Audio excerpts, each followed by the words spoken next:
and my heart rate went up and my stress response engaged, and I was traumatized by that experience. But then I developed a pattern to get through the stress, and I never discharged that energy. 10 years later, when something completely unrelated to getting lost happens, triggers that same traumatic response, guess what my brain is gonna do? My whole nervous system shuts down. What does it really mean to experience trauma in our bodies? Today I want to talk about this because it's something that so many of us are experiencing, and just because we haven't experienced severe trauma like the death of a close loved one or being in violent combat doesn't mean that we don't experience the effects of trauma, long-term effects of trauma, on a day-to-day basis. So first thing I want to tell you guys to do, if you haven't heard of the book Waking the Tiger by Peter Levine, I highly suggest that you read it. Whether you're into trauma and trauma release and understanding your traumatic experiences in more depth, or you're just a human on this planet, Peter Levine goes into an amazing breakdown of what happens to our bodies when we go through stressful encounters. So here's an example that he gives in the book.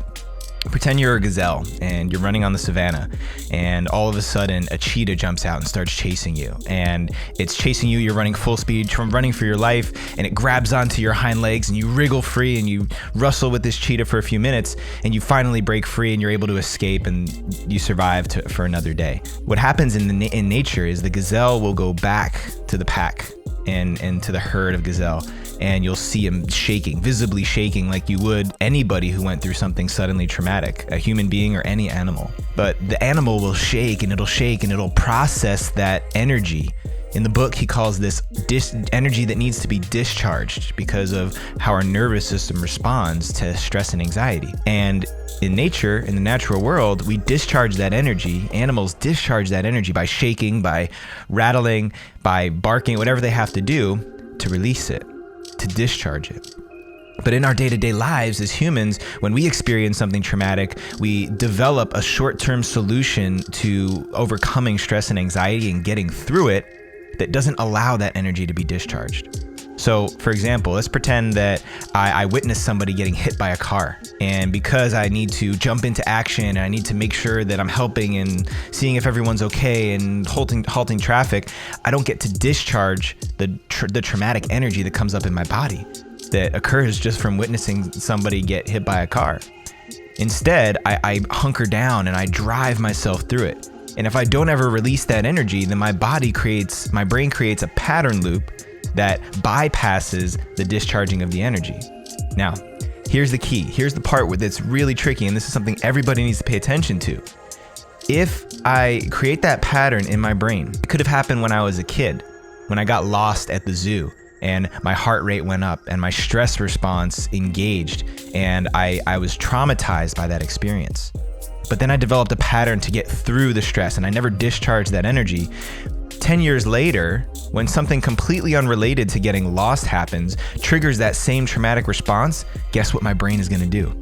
My whole nervous system shuts down, and it starts to leapfrog past the discharging of the energy. Now, add that up over time, right? How many traumatic moments have you had? Even if it's something that's not violent, if it's something that you got broken up with by somebody, or you got embarrassed in front of your class, something that creates a stress pattern in our bodies.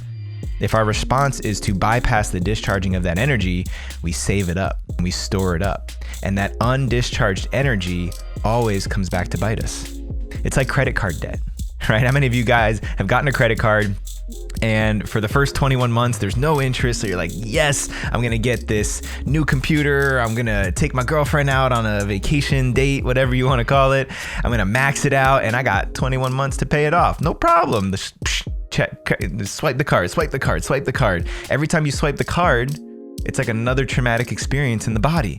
Let's just rack them up. 21 months later, when you've got a $12,000 credit card balance and all of a sudden interest starts kicking in, boom, that's when you feel it. And the reason I wanted to share this today, especially for the men out there, is because this is something we've been conditioned and programmed to do, is to squish down our stress response, to leapfrog the discharging of that stressful, anxious energy so that we can continue to carry on in the world. It's an ineffective pattern. In fact, it creates more neurological and physiological stress and anxiety over time than just taking the time to release and discharge it in the first place. So what's the solution? Number one, you need to understand how stress and anxiety works in your body better. So just stop what you're doing. Go get Waking the Tiger by Peter Levine. Read through it. It's a little bit scientific, but anybody can understand it. Just take your time and begin to see where these patterns show up in your life. See if you can trace back some of the traumatic moments that have happened to you. See if you can notice, did you discharge and release that energy? Is there a pattern that you see showing up frequently over and over in your life now? And then if you start to get even more interested in how to release these traumas, how to discharge that energy, because there are ways to do this, then reach out to a traumatic expert. There's people who work in trauma release therapy. There's people who are masters in this type of work. Reach out to somebody who you know is an expert or professional in dealing with latent traumas, because every single one of us has them. And again, you don't want to build up that debt of anxious stress energy that hasn't been released. So I hope you really captured this one, because there's so many implications for each of us personally and collectively as a community for not taking responsibility for discharging traumatic energy. I hope you enjoyed this episode. If you know somebody who you believe is going through repeated traumas in their life and maybe has never faced off with this, make sure you share this episode with them so that they can get that little bit of a glimmer of insight that's going to help them pursue a way to release that energy and overcome it once and for all. And make sure you tune in each and every week for our Monday morning meditations here on the Rising Man podcast. Until next week, much love, y'all.